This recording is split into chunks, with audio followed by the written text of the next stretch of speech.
Այս գիշեր ձերբակալվել է գործարար միլիարդատեր Սամվել Կարապետյանը։ Վերջինս ոստիկանների ուղեկցությամբ բաժին է տեղափոխվել Ուլնեցի փողոցում գտնվող իր բնակարանից։ Ավելի վաղ Սամվել Կարապետյանը հարցազրույց էր տվել եւ կարծիք էր հայտնել եկեղեցի իշխանություն հարաբերությունների վերաբերյալ, ասելով. «Մի փոքրիկ խմբակ մոռանալով հայոց պատմությունը, հայ եկեղեցու հազարավոր տարիների պատմությունը, հարձակվել է հայ եկեղեցու վրա, հայ ժողովրդի վրա։ Ես միշտ եղել եմ հայոց եկեղեցու կողքին եւ հայ ժողովրդի կողքին։ Եթե քաղաքական գործիչներին չհաջողվի, ապա մենք մեր ձևով ենք միջամտելու եկեղեցու դեմ արշավին»։ Նրա այս հայտարարությանը տարօրինակ լեքսիկոնով արձագանքել էր Նիկոլ Փաշինյանը Facebook-յան իր էջում գրելով. «Սա ձեզ համար Կալուգայի Նիժնի տապռի գեղը չէ, սա Հայաստանի Հանրապետությունն է։ Հույս ունեմ պետության համը բերաններդ կմնա»։ Այս հայտարարությունից հետո Կարապետյանի դեմ սկսվել էին խուզարկությունները։ Սամվել Կարապետյանը Ռուսաստանի Դաշնության ամենահարուստ հայազգի գործարարներից է։ Նրա կարողությունը տարբեր հաշվարկներով գնահատվում է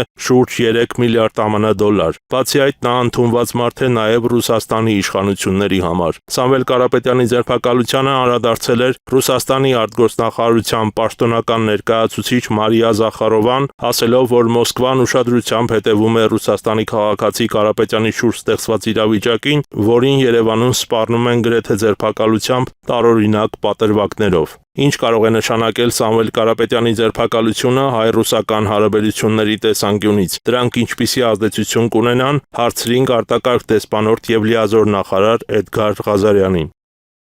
Որ դա ոչ թե հետ պետք է թողնի, այլ պետք է կարելի է դիտարկել նաև որպես գործող հարաբերությունների մի դրսևորում, որովհետև Սամվել Կարապետյանը ինքը սովորական մարդ չի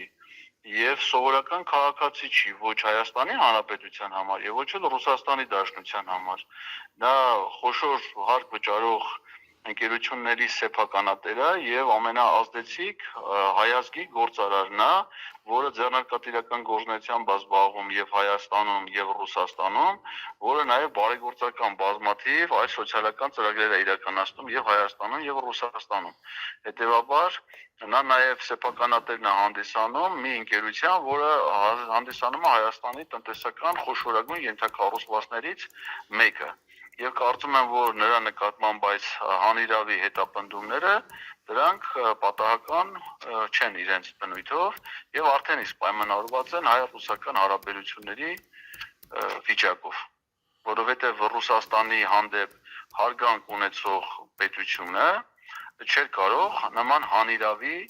գործողություններ ձեռնարկներ իրականացնել այդ երկրի եւ նաեւ իր օրինավոր քաղաքացու նկատմամբ, որը նաեւ ի թիվս օրինավոր գործունեության արժանացել է պետական բարձր պարգևների։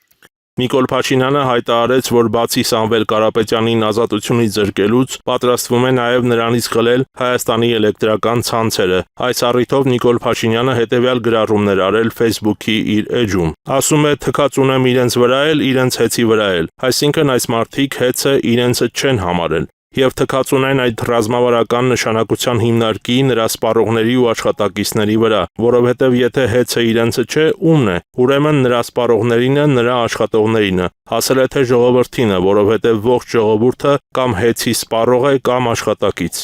Կարծում եմ հասունացել է պահը, երբ Հայաստանի էլեկտրական ցանցեր ՓԱԿ բաժնետիրական ընկերությունը պետք է ազգայնացվի, պետականացվի։ Դա տեղի կունենա արագ եւ իմ հանձնարարականն է հեծի բոլոր աշխատակիցներին բարեխղճորեն կատարել իրենց աշխատանքային պարտականությունները։ Ազգայնացումից, պետականացումից հետո բարեխղճությունը հաշվի կառնվի։ Էդգար Ղազարյանին հարցրինք. կա օրինական ճանապարհ մասնավոր անձանց սեփականությունը խլելու եւ պետականացնելու, արդյոք ժողովրդավարական պետություններին դա հատուկ է։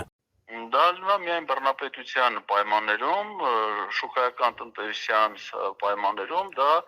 հակասահմանադրական որոշում է, որովհետև Հայաստանի Հանրապետությունում սեփականությունը պաշտպանված է սահմանադրությամբ եւ որևէ սեփականատիրոջից իր գույքը ապօրինաբար խլելը դա հակասահմանադրական է եւ եթե դա արվում է օրենքով, ապա այդ օրենքն է բնականաբար ի սկզբանե արդեն հակասահմանադրական։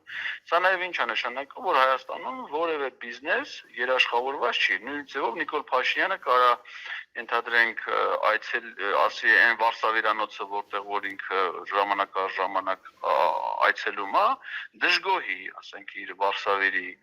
աշխատանքից եւ որոշի նաեւ ազգայնացնել այդ Վարսավիրանոցը, ասենք կարող է ենթադրենք որևէ կատնամթերք ուտի կամ մսամթերք ուտի կամ օղի խմի, իրան դուրս չգա այդ օղու որակը, ասենք գլխացավ առաջացնի եւ ինքը մտածի, որ պետք է այդ ընկերությունը ազգայնացվի, ասենք ցանկացած ապրանք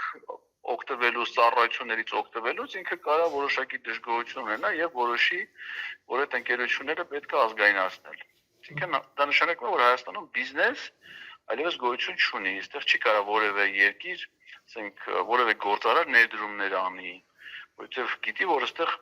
կարող են իրեն սեփականությունը խլել ընդհանրապես մի նախադասության ձևակերպման հետևանքով, եթե ձևակերպումը դուր չգա այդ պահի վարչապետին։ Իսկ Ռուսաստանի Դաշնությունը տեր կկանգնի Սամվել Կարապետյանին, չէ՞ որ նա Ռուսաստանի Դաշնության քաղաքացի է, հարցրինք նախկին դեսպանին։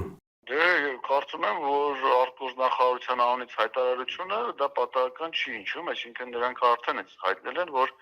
պատրաստ են հետևելու են այս զարգացումներին, որովհետև Սամվել Կարապետյանը նաև իրենց երկրի քաղաքացի է եւ ազդեցիկ քաղաքացիներից մեկն է եւ ես կարծում եմ, որ պետությունը չի կարող անտարբերություն ցուցաբերել։ Դա իրանց պետության դիրքորոշումն է, բայց այս պահին ինձ ոչ թե իրանց այլ պետության դիրքորոշումը հետաքրում, այլ մեր պետությունում կատարվողն է հետաքրում, թե ինչ վերաբերմունքի արժանում Հայաստանի քաղաքացին, օրինավոր քաղաքացին, երբ որ ենթարկվում է ապօրինի հետապնդումների, ինչը մեր երկրի օրենսդրությամբ համարվում է քրեական հանցագործություն։ Ակնհայտ անմեղ մարդու քրեական հետապնդումների ենթարկելը մեր երկրում հանցագործություն է։ Իմ խորին համոզմամբ Սամվել Կարապետյանը ակնհայտ անմեղ քաղաքացի է։ Կորյուն Սիմոնյան, Արամ Սարգսյան, Համլետ Սմոյան, Եվրոմեդիա 24